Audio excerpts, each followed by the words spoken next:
I knew this day would eventually come and that I was living on borrowed time. I knew that they would come and try and kill my trees and kill my garden, and now that day is finally here. She came in the middle of the night and she went around my entire yard to every single one of my citrus and avocado trees and tried to kill them. And then when she was done, she came for my vegetable garden and tried to do the same. Who am I talking about? I'm talking about Mother Nature. That bitch! Back in January of 2018, my area of Wilmington, North Carolina went through a prolonged cold event now known as the Great Freeze. It was the longest stretch of average cold in over 100 years. It was the longest time spent below freezing in recorded history of the area, and we got about 3.5 inches of ice and snow, and it utterly devastated the landscaping around the area. It took the city an entire year to clean up. There was so many dead trees and foliage. It was very similar to the freeze event that Texas had about 3 winters ago or so, where it was the coldest temperatures in an entire lifetime. Nobody alive had ever seen anything like that. That was our very similar event back in 2018. When that cold event happened, I had just moved to this area a few months prior, so I did not yet own this house. I did not yet have this garden. Since that cold event occurred, I have since planted out my entire yard and garden, including 9 in-ground citrus trees and 2 in-ground avocado trees. And since that really terrible winter, things have been fairly mild for the most part. Sure, since I bought this property, I have recorded my fair share of cold nights. I've recorded an all-time low of 14 degrees on this property, and we've had a couple of 17-degree nights over the year. So while we have had extreme minimums, the cold has been relatively brief. They've pretty much swept down from Canada in 2 or 3 day bursts, and then it warms back up after that. And what a lot of people don't realize is it's not just the absolute minimum temperature that does the damage to our trees and to our garden, but it is the total duration of time spent below freezing. So it can get really cold briefly, but if it warms back up, a lot of things recover. It's that prolonged deep cold that sits around and it doesn't warm back up during the day that actually does the bulk of damage. And since then, we haven't had any severe cold events like that that have hung around for a week or longer. Until now. So if you follow my channel, you know that I'm always talking about how awesome my citrus and avocado trees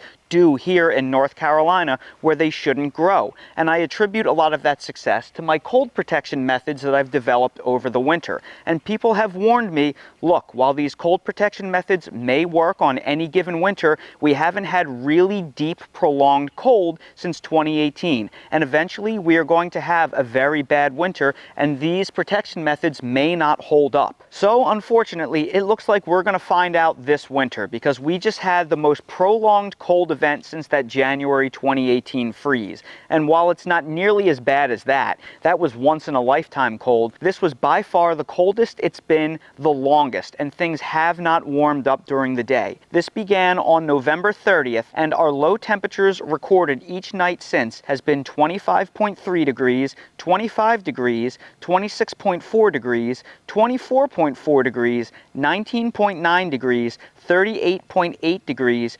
22.3 degrees, 19 degrees, and tonight we're probably going to get into the upper 20s yet again. And these aren't generic airport temperatures. These are real temperatures measured in my garden from my weather station. This is actual accurate data. Now, if you watch my channel, you know that I have a 2-step process for insulating my citrus and avocados during this cold. I use both incandescent C9 outdoor rated Christmas lights to generate warmth underneath these plant jackets, but I also add in a 60-gallon black water drum. And that black drum absorbs the warmth of the sun throughout the day and radiates it back at night.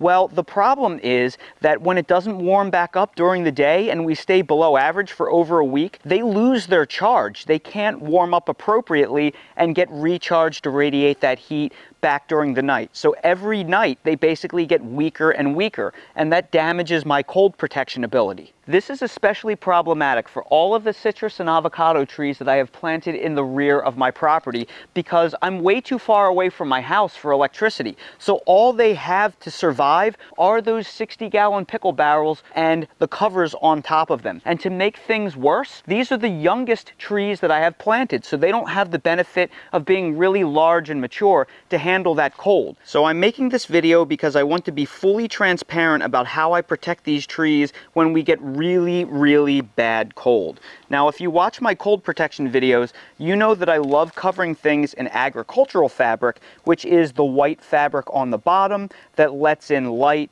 it breathes, it lets in rainfall. You can leave those row covers on for months at a time. But agricultural fabric on its own can only offer so much protection. So because it was going to get so cold, I had to throw an additional cover on top. So I'm using one of these blanket frost blankets, which are really, really thick, but they don't let in the light. So you can't leave these on for a prolonged period of time, or your trees will die because they're evergreen and they need light all year round. I'm especially concerned about this Stewart avocado because it's a brand new tree. It's only been planted for a couple of months, so it's very vulnerable. I actually have 2 plant jackets on top of it. I have one, and then I doubled it up with a second larger one on top to give it some extra protection. So I wanted to show everybody the condition that my plants were in when we get the really extreme cold. I don't want you to think that I only run with 1 plant jacket. Sometimes you need to double up. You'll see I have fitted sheets on top of these plant jackets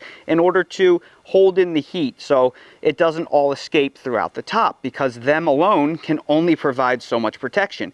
And we also got a ton of wind when the front was blowing in, so I had to weigh them down. You can see I have brooms and fig trees used as weights on the bottom, and I have my hose thrown on top of it. Anything I could do to leave these covers on. In fact, the sugar bell in my front yard, I'm using bungee cords to hold on an additional fitted sheet that was too large on its own. Because tonight is going to be in the upper 20s, I can't completely remove all of my covers, but I am going to remove all of the supplemental double covers. Then tomorrow, once the cold passes entirely, I will remove all of the covers because we will have a 3 to 4 day substantial warm-up, and then we'll survey the trees and we will see exactly how well these methods performed. Well, last night was another whopper of a cold night. We got down to 27.5 degrees Fahrenheit. So it has been an absolutely terrible 10-day stretch here on the southeastern coast of North Carolina. But good news, we have 4 mild days coming up,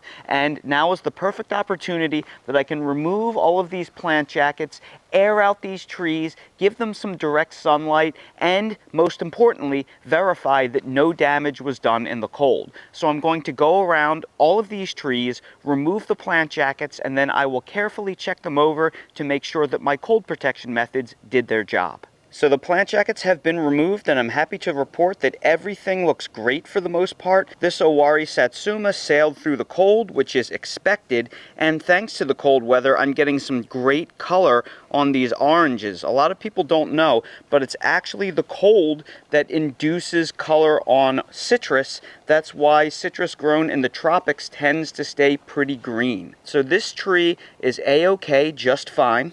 My Meyer lemon tree has changed a lot over the 10 days it was undercover. When I put it undercover, a lot of the lemons weren't ripe yet, but now I'm starting to get an incredible amount of ripening. And of course, as expected, there is no cold damage at all on this tree.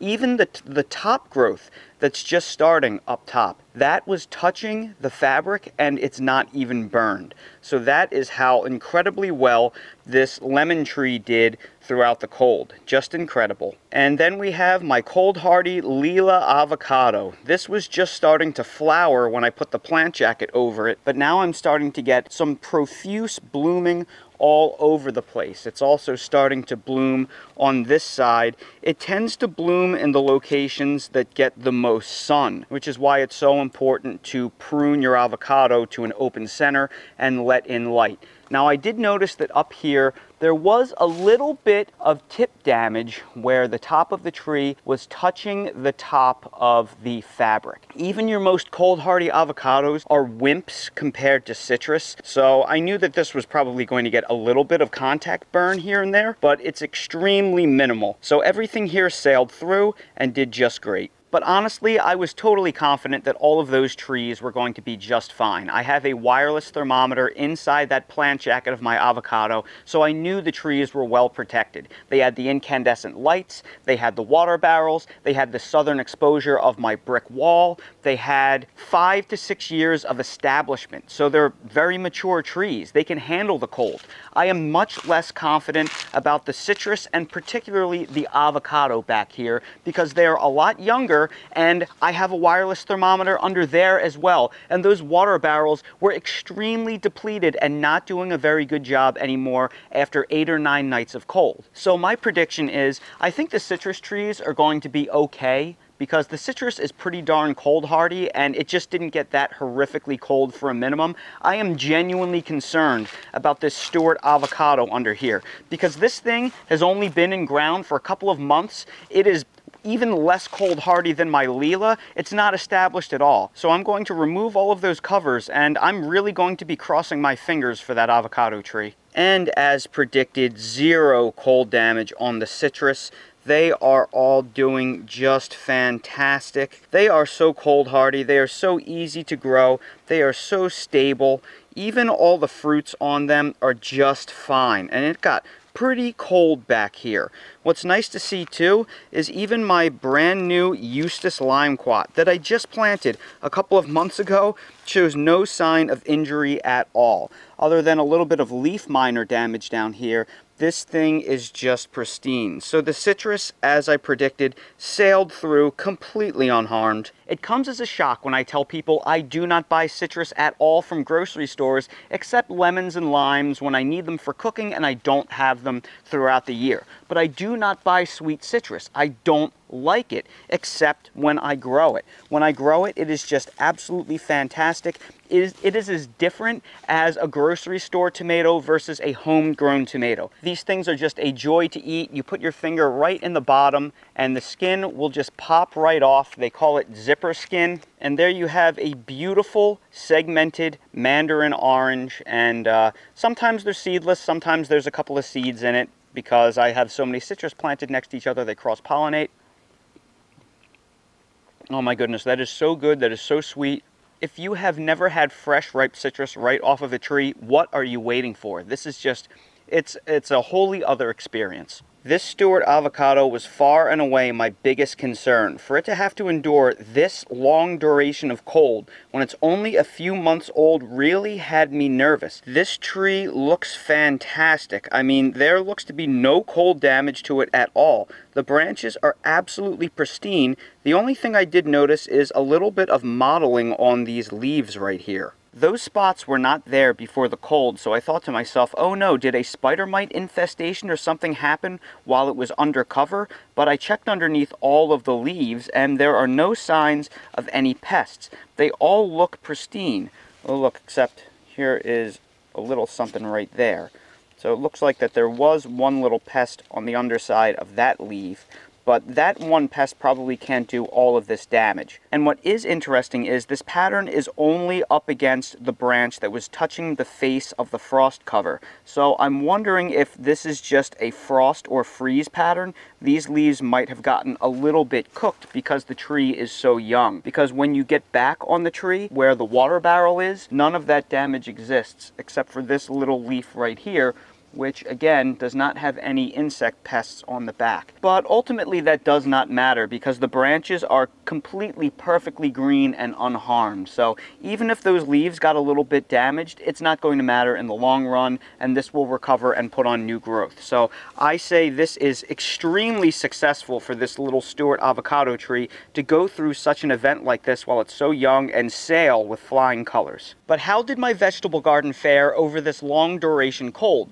There's no Christmas lights or water barrels here keeping them warm. All I have is agricultural fabric running under the theory that these plants are more freeze tolerant than they are frost tolerant. So if I just keep the hard frost off of them, they will do pretty well. I didn't cover some of my mustard greens. They got zapped and they look pretty bad. My beet seedlings that I forgot to cover outright died, and even my red Russian kale that I didn't cover at all, they kind of look pretty sad, and I think the leaves are going to die back, and I'm going to have to start again from the central stem. When I initially removed all of the covers, the plants looked sad and were partially wilting, but that's because they had the weight of the covers sitting on them for 10 days straight, and it didn't rain once the entire time the covers were on. So I gave everything a deep watering and gave the plants 2 hours to stand back up, and this is what I found. For the most part, the plants look great considering how cold it was for so long. My romaine lettuce, this stuff isn't even really frost tolerant. If I were to get 28 degrees and a hard frost on them, they would have burned, but with the cover on top of them, they took 2 19-degree nights and still look pretty good. The broccoli that is right behind it looks a little sad and depressed, but it is beginning to stand back up.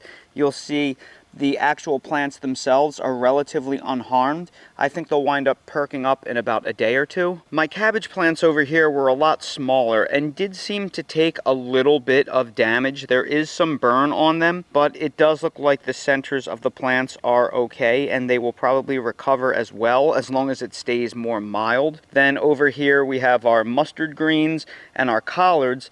The mustard greens that were covered look absolutely beautiful. The collard greens, of course, which are even more cold hardy than kale, they look really great. So again, you can compare the mustard greens that I covered right here to the mustard greens that I did not cover right here. You can see how burned these are because I let the frost form on the surface, which is a no-no. My taller raised bed, I'm really impressed with, despite the fact that all of these plants are a whole lot younger. My collards and my Brussels sprouts and my broccoli here, they are completely unharmed. They look fantastic. And the cabbage here looks even better. I'm so happy with the way that my cabbage looks.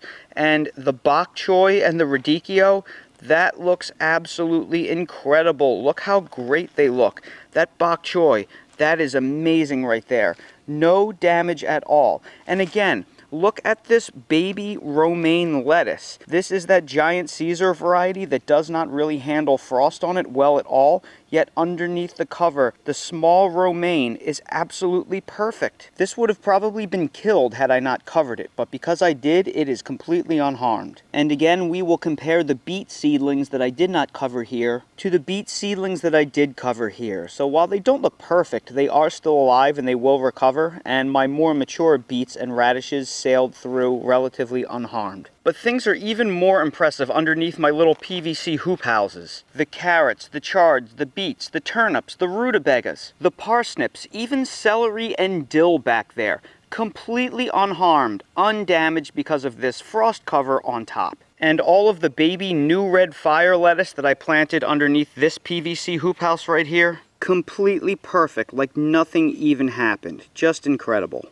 So these results should prove my point. These veggies that you grow in the winter are much more freeze tolerant than they are frost tolerant. So when I tell people, please build these cheap little PVC hoop houses and put a fabric overhead, I'm not lying. I am deathly serious. I'm telling you, you can have a better garden throughout the winter growing in Long Island, New York, if you're willing to cover your plants and put a little hoop structure overhead, than somebody that's growing their garden in Jacksonville, Florida, and they absolutely refuse to cover their plants during their handful of hard frosts throughout the season. The hard frosts at 27, 28 degrees would do more damage to these plants than 19 to 20 degrees protected from the frost. And I think this video more or less proves that. So there you go, folks. This year they tried harder than ever to kill my fruit trees and to kill my garden, but they still failed. We were able to beat them. So hopefully this video proves to you beyond a shadow of a doubt